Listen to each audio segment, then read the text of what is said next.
Good morning again.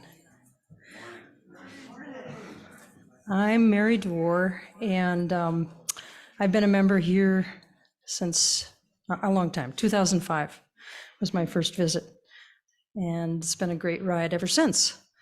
Welcome to you, old friends and new, young and old, however you see yourself, in this room and online. You are an essential part of our service today. Whether today is your first or your 1000th Sunday with us, we are stronger because you're here.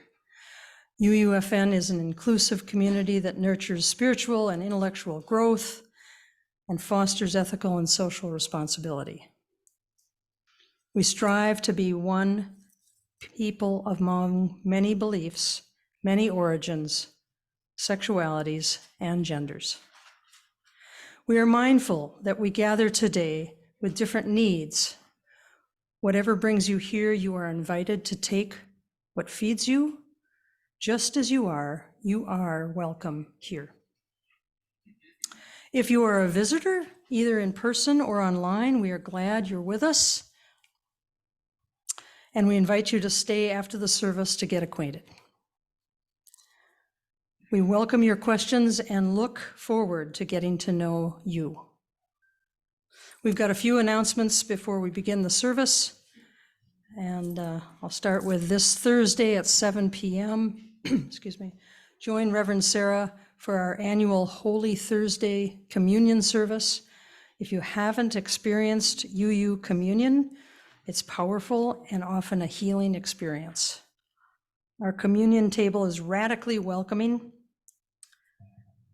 as we gather to honor the life and teachings of Jesus, nourish our bodies and spirits, and experience the power of breaking bread together. All are welcome. Next Sunday, April 9th, join Reverend Sarah for our Easter Sunday service, Practicing Resurrection. We'll consider the idea that we can practice resurrection, that we too rise again and again, and as we do, we make the world whole. The Green Team, Climate Justice, has been meeting to formulate ways to reduce our carbon footprint. We plan to use the UUA Green Sanctuary process to help us calculate and lower the carbon footprint of UUFN sanctuary and property. We also want to help members lower their personal carbon footprint. And to this end, each Sunday in April, we will share environmental tips.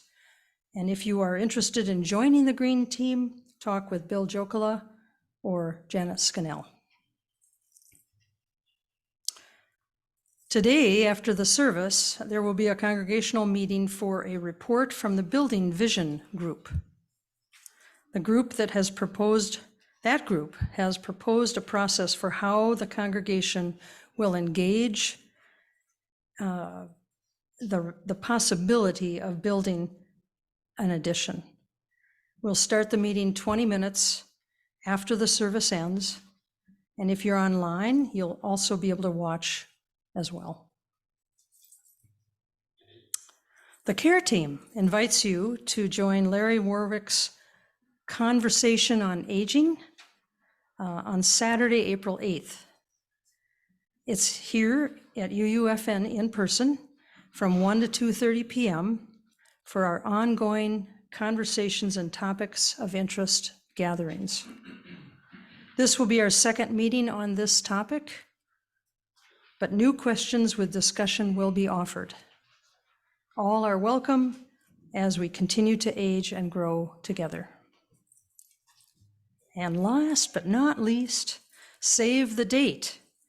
May 20th and 21st, Rachel Maxwell, who is a UU consultant with Stewardship for Us, will be here for a Next Steps weekend.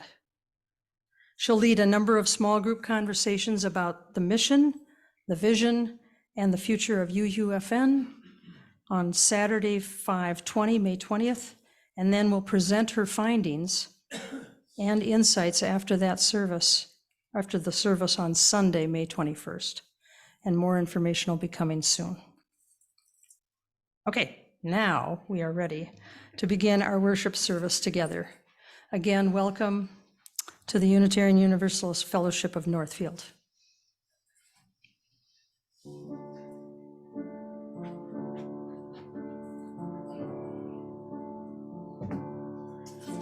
There was a boy,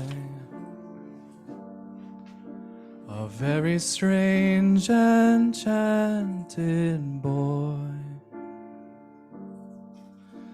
They say he wandered very far,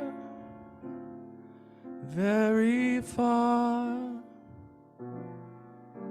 over land and sea. A little shy,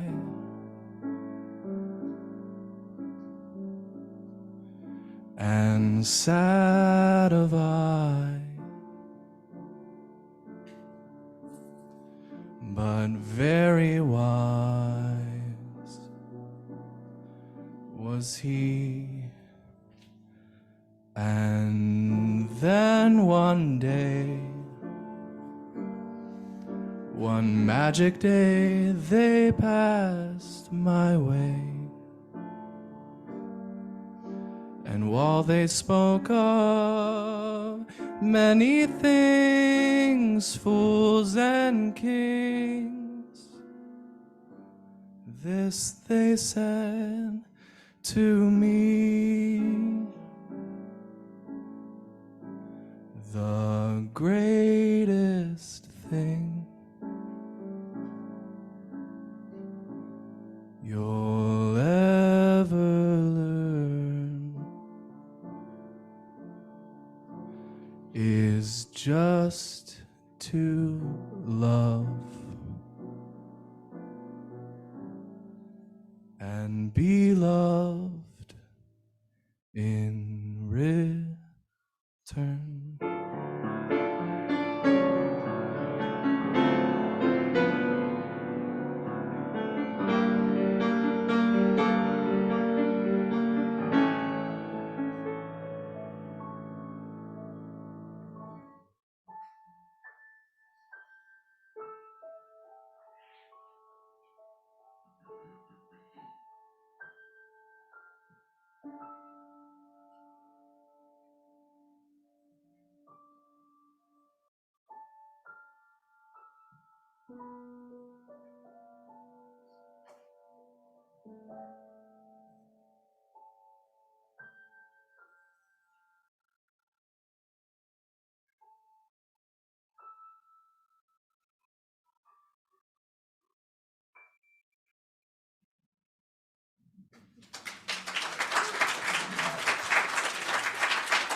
Our opening words are an excerpt lightly adapted from To Remember Our Promises by Sarah C. Stewart. Bring who you are as you enter our fellowship this morning. Bring your best self and your struggling self.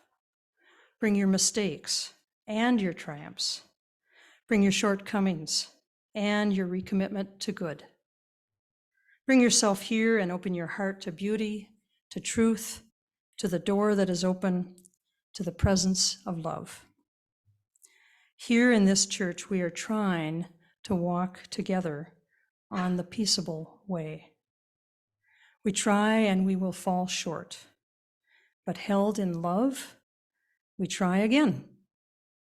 We come together this morning as a fellowship to bow our heads, to raise our voices in song, and to remember our promises and vow to live by them once again. Come, let us worship together.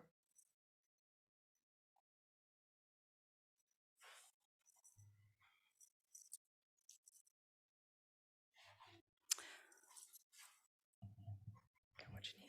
Okay. The flaming chalice is a symbol of Unitarian Universalism. Each Sunday when we gather, we bring this symbol to life together.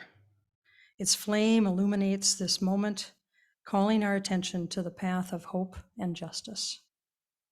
Please join me in speaking the words in your order of service and on the screens as we light the chalice, the symbol of our faith. Let us open our eyes to see what is beautiful. Let us open our minds to learn what is true.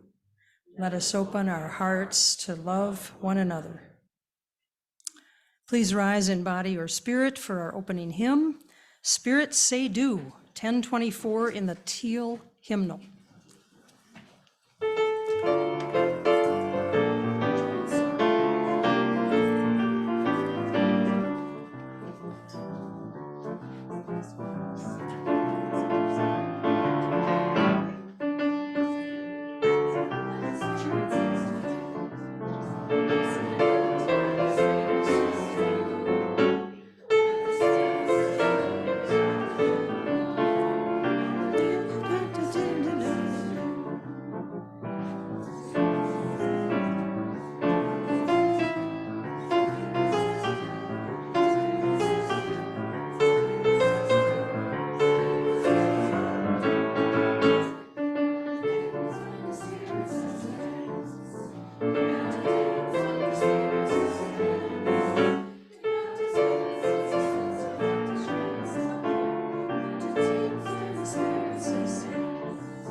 Amen.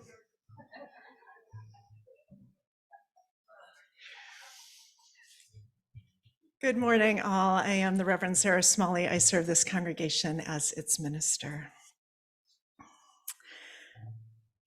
I invite you now to allow yourself into a relaxed and unhurried breath. Soften your gaze, close your eyes, relax your shoulders, find ease in this moment. Your spirit is home in this moment.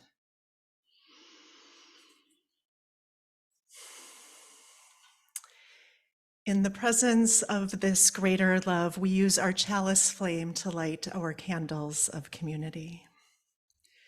We light our first, thank you, Barbara. We light our first candle as a blessing for the wider world. Many across our country and the world have been brutalized by raging storms that have stolen their homes, businesses, and community buildings, and killed and injured many.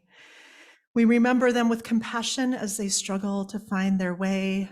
Others have suffered from gun violence, killing children and adults in schools and places that should be safe.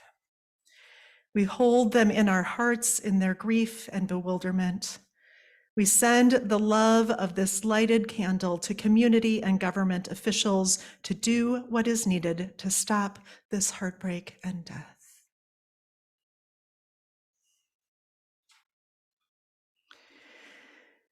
We know, too, that the details of our daily lives are sacred and important. We now light a candle for the simple joys that are sustaining us. Light one more candle. In honor of the joys and the sorrows we carry in our hearts, but that have not been spoken out loud, and we move into a time of shared silence. May the truth of your heart be reflected in these flames.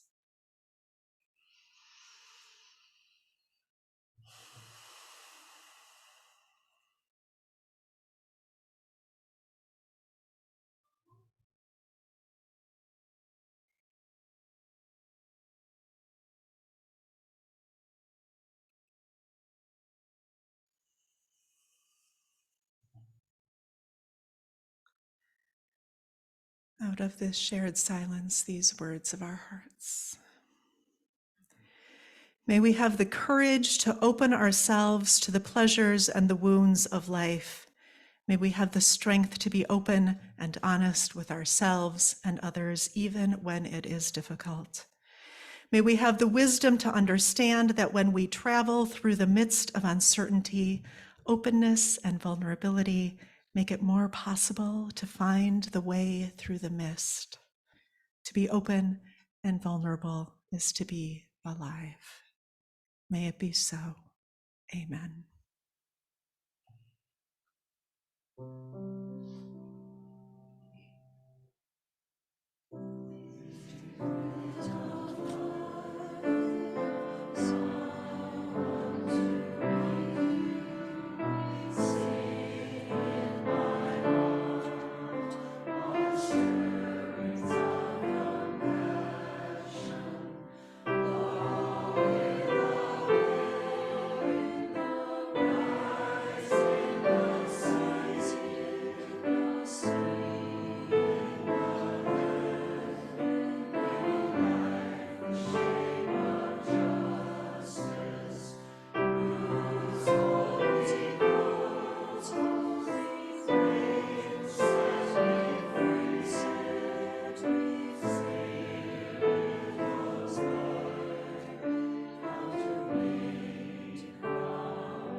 There we go. Hang on a second.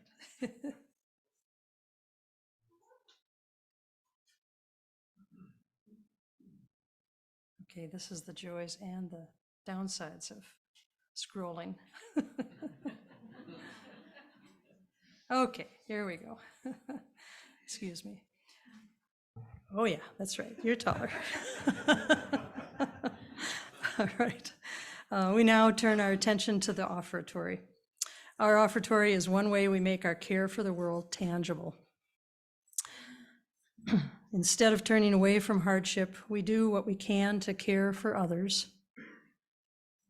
Our Share the Plate donations this month go to Citizens Climate Lobby, a nonprofit, nonpartisan, grassroots advocacy climate change organization, that's a mouthful, focused on national policies to address climate change. Their consistently respectful, nonpartisan approach to climate education is designed to create a broad, sustainable foundation for climate action across all geographic regions and political inclinations. By building upon shared values rather than partisan divides, and empowering supporters to work in keeping with the concerns of their local communities, they work toward the adoption of fair, effective, and sustainable climate change solutions. So you may donate cash, check made out to UUFN with offering basket in the memo line or online from our website. The link for giving is on the very top row, or you can scroll down to the bottom of the home page.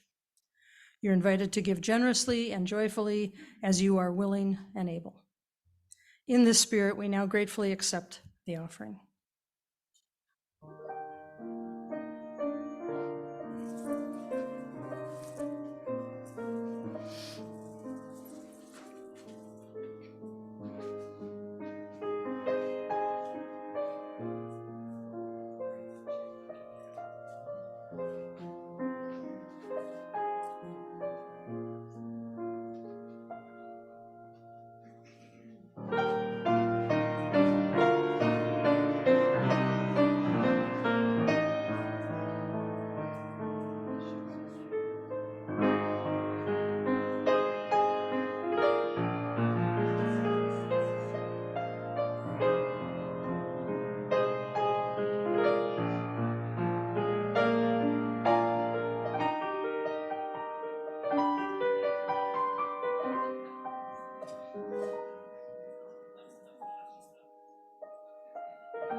It's hanging. Okay. The reading today is a revised excerpt from Steadied by Each Other by the Reverend Scott Taylor. Pulled in many directions by the demands of our days, we are reminded of the still point deep inside. Made unsteady by the winds of unpredictable paths, we are reminded of the shelter of each other. Longing for lights that lead us back to our truest selves, we are illuminated by the faces of friends and sacred companions. Recalling once again that we will find our way through the willingness to take each other's hand. Don't do that.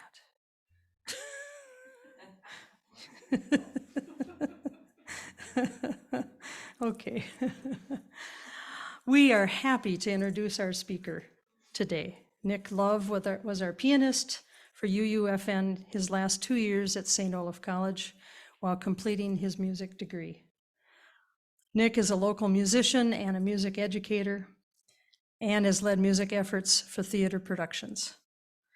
He will share with us today some of his experiences since college that inform his personal growth and spirituality. Please help me welcome Nick Love.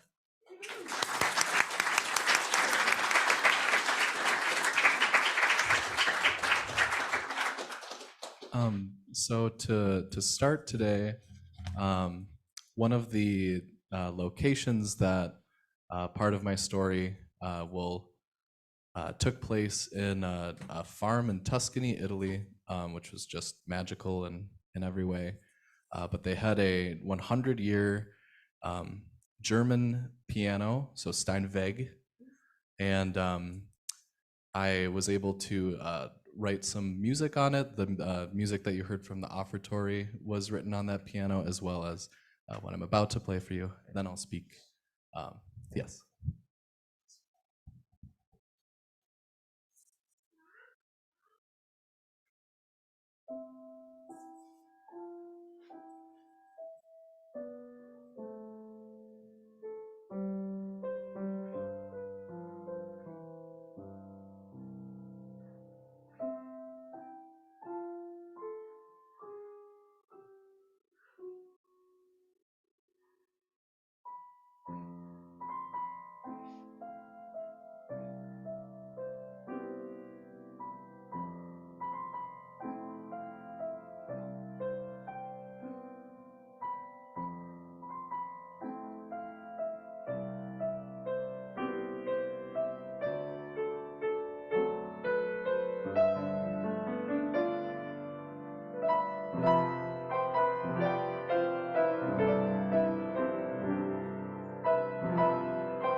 Okay.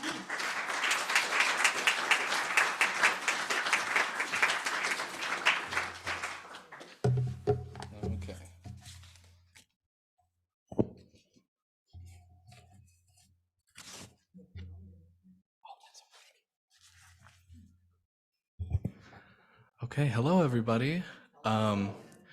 It's so great to be here with you all today and to be able to do this. I didn't know that I was going to be doing this, and I'm just so thrilled to be able to kind of talk through my experiences since I last saw all of you.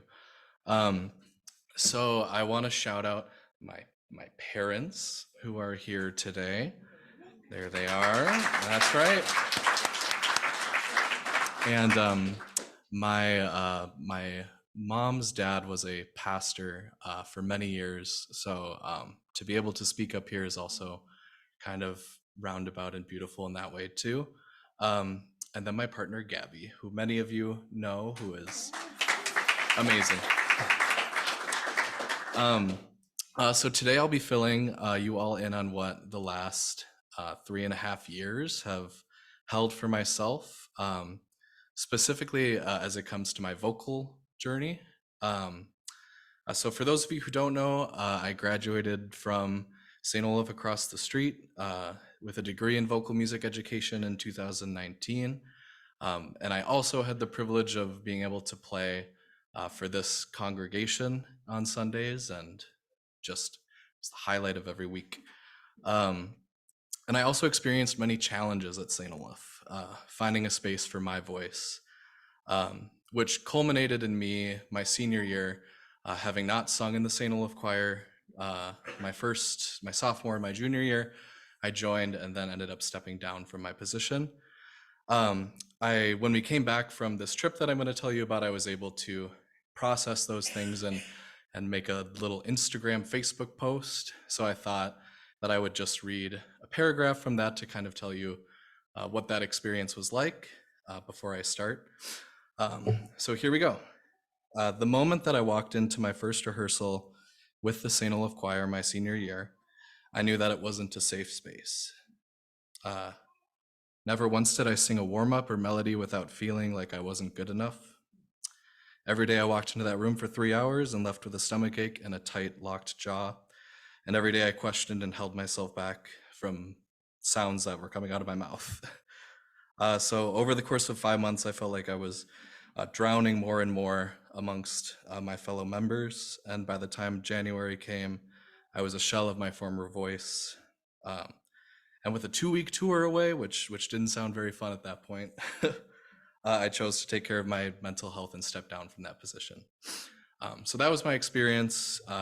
Some of you maybe knew more than others, but that's where I was at when I left Northfield.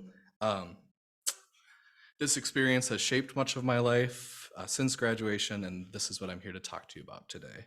But also, before I begin, me and Bev were talking about serendipity, and there's a vegan coffee shop right across from our apartment in Minneapolis, and I found this absolutely beautiful book that just seems to have come into my life at the perfect time. It's called Prayers of Honoring Voice by Pixie Lighthorse.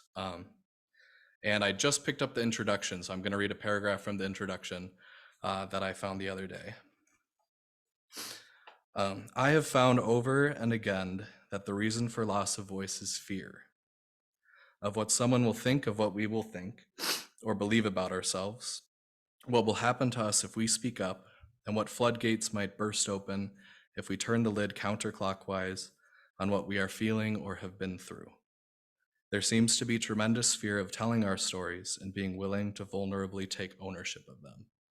So pretty crazy that I found this book just the other day.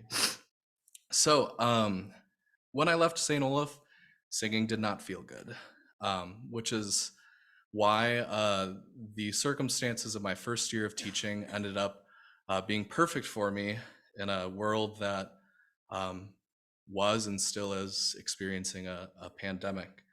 I was working at a private Catholic school on a mobile cart that I attached a little keyboard to, and I'd go from classroom to classroom plug in the keyboard, have the kids move to music on the piano, but we weren't allowed to sing, which gave me a space to to be a teacher amidst all of this personal business that I was going through.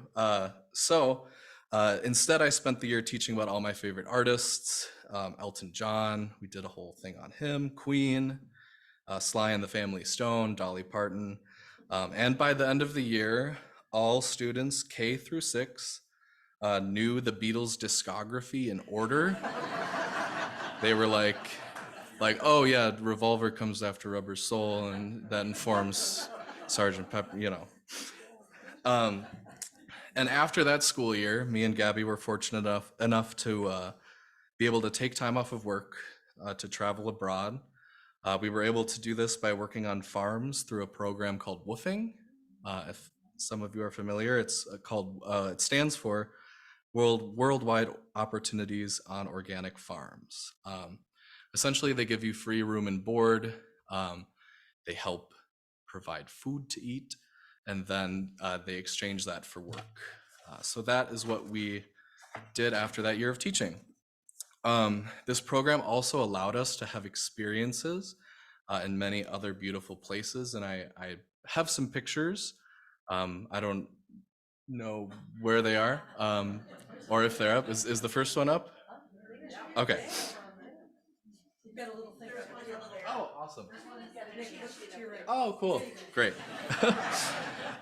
So we got to visit my best friend and roommate from college. And he lives in Lugo, Spain, which is in northern Spain, in the region of Galicia. And it was just this rainy, beautiful town. We're on top of the world's largest intact Roman wall, which surrounds the city center, which was just unbelievable. Then we were able to stay with a family with a large garden in Normandy, France, which was is the next image.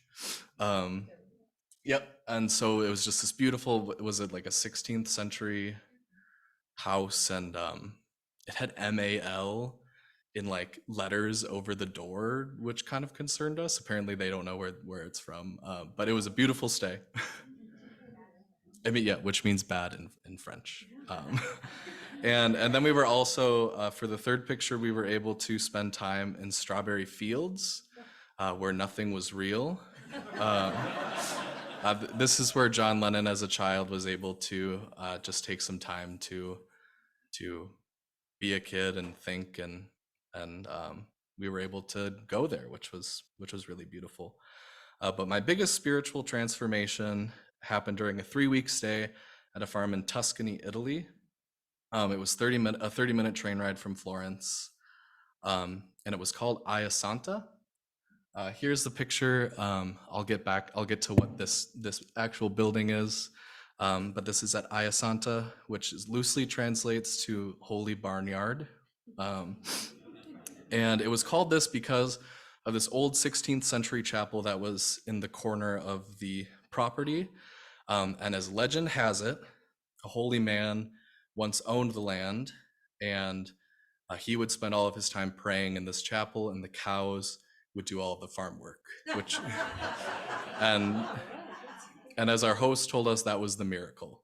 So and during our stay there was also the off season, so there was stuff for us to do, but also a lot of time to just breathe and reflect. So we spent our time cleaning up sticks in their vineyard, bundling those sticks for firewood. We cleaned out rain gutters and did more dishes than I will ever probably do again in my life. I also was able to take time to meditate, and since the acoustics in this little tiny building were too good to pass up, I sung. And I thought, okay, St. Olaf College is thousands of miles away, and what better a place to start healing than in this old Italian chapel. So I walked in there the first day. I had just meditated. My mind was very clear, and I decided to sing the classic St. Olaf choir warm-up, I sigh to sing, right? And as I was moving up to higher and higher notes, I felt a vocal freedom that I hadn't felt in years. And before I knew it, tears were streaming down my face as Colleen, who is, if you look really close, you can see a little dog. He followed me to the chapel every day. And he sat down next to me and helped me process everything that I was going through. And as I was sitting there, I thought of how bizarre it was to be singing a vocal warm-up, just a vocal warm-up in such a sacred space. So I thought that there must be something better for me to sing. And I thought of Eden Abez, who famously lived under the Hollywood sign back in the 50s or 60s, who wrote the song Nature Boy that you heard me sing at the start. That song came to me, and I sung it, and as I got to the final line in the chapel, which is the greatest thing you'll ever learn is just to love and be loved in return, I felt a very deep sense of peace with the sounds of my voice reverberating off of these walls. This I felt is why we sing. And why else would we sing if not to share with ourselves and anybody who happens to be around us what we are feeling? So that was the truth that I discovered in this little chapel. And it now serves as a memory for reconnection with that idea. In moments when I feel disconnected from that vulnerability, when trauma resurfaces and binds itself around my throat, I'm able to let that memory of the chapel offer perspective and reconnection. And as life would have it, unfortunately, I hadn't felt that truth in quite a long time since returning.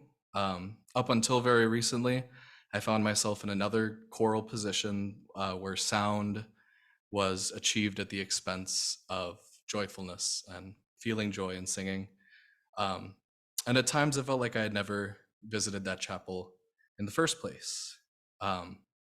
So to be here with you all this morning, and as me and Bev talked about serendipity, it just truly feels like things were able to fall into place with me being able to process this in front of all of you today. And to reclaim that truth is just an amazing gift that you have offered me this morning in having this space. And I told Bev last week that I'd learned everything that I needed to know about being in and leading a choir in Gene Agee's house on Wednesday nights.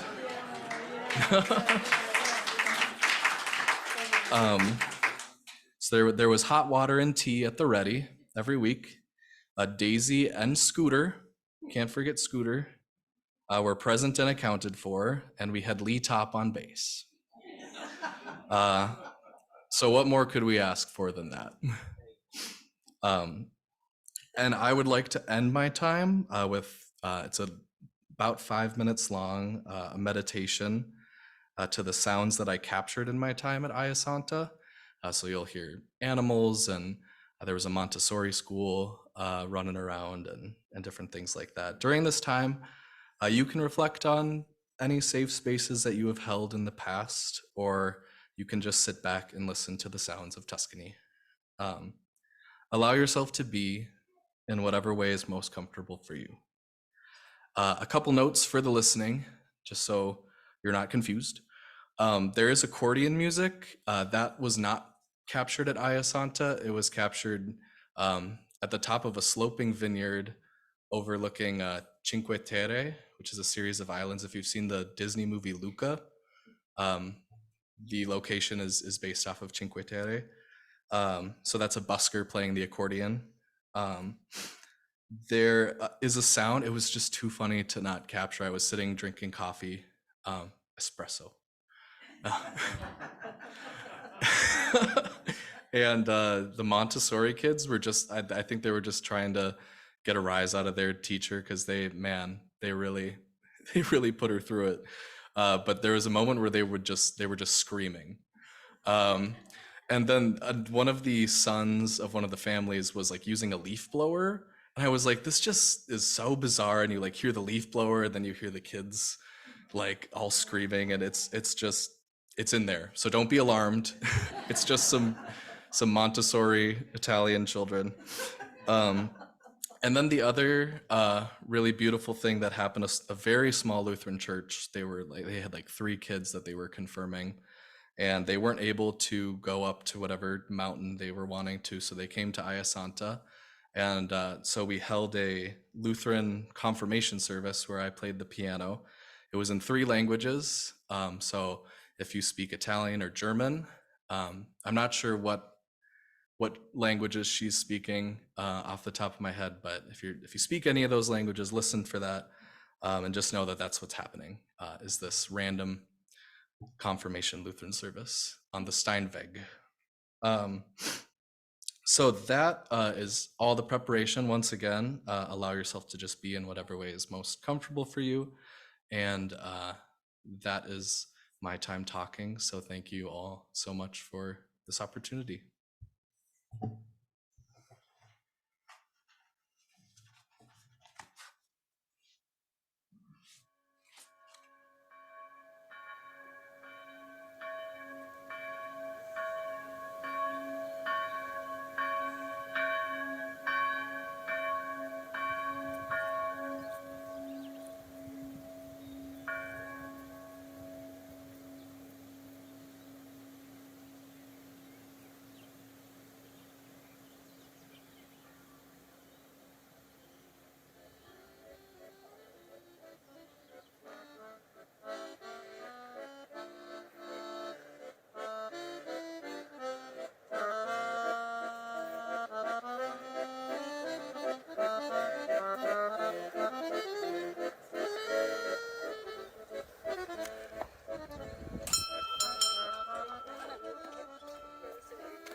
Ja.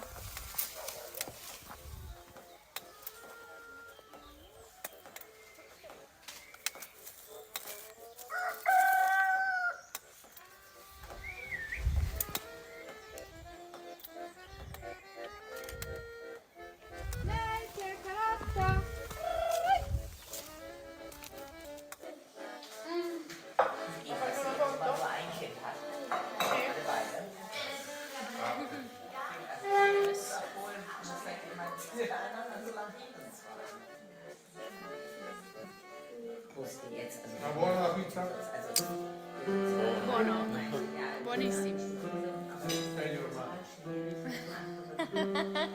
Yes. Did you hear? Oh, You love to no, tell Sally. Oh, yes. She had some Chicago pizza tonight, but I don't think it's from a chain.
belongs to the family of Miriam, and Hugo must know better than I, because this is the cross of the baptism. The baptism, I think, for yours. That's what Miriam told me. Okay. Oh. Good. Sì. Facciamo una trilingua, un culto trilinguale, così. Cantiamo insieme questo Ogni Parte di questa terra. Volete partecipare? No? Sì? Vediamo.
Very nice. Thank you.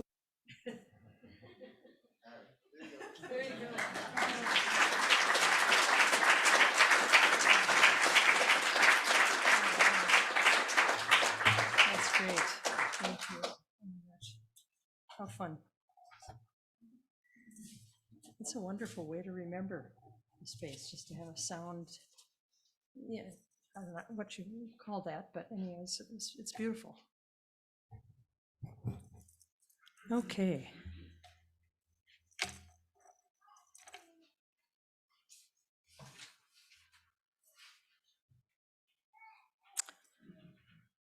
Let's see. Please rise in body or spirit for the hymn Return Again.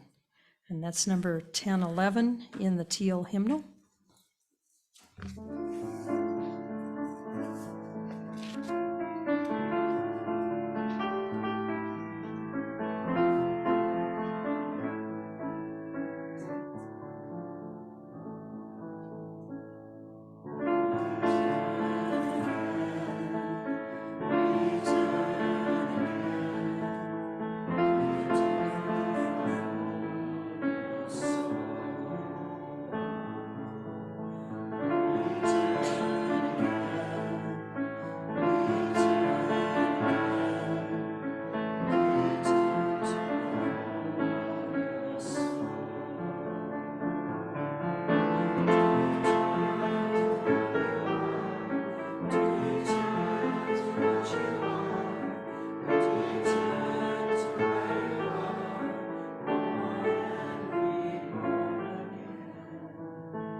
You may be seated. The closing words were written by Dawn Skidje Cooley, I hope I'm saying that right, who was a former minister here at UFN. Let us go out into the world singing. We know these songs. They vibrate through time in our very souls. They are the songs that give us life. They are the songs that give us meaning. They are the songs that give us purpose. Now it is our turn to take these life-giving songs out into the world. Let us go now, singing these songs with voices deep and strong, and may the world join us in celebration and in love.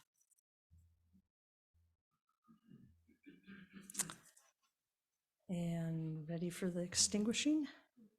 We join together in the words for extinguishing our chalice. We extinguish this flame, but not the light of truth, the warmth of community, or the fire of commitment. These we carry in our hearts until we gather again. Please rise in body or spirit, and with the hands over our hearts or holding a hand of those next to us, we sing the words of blessing to one another.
Go in peace.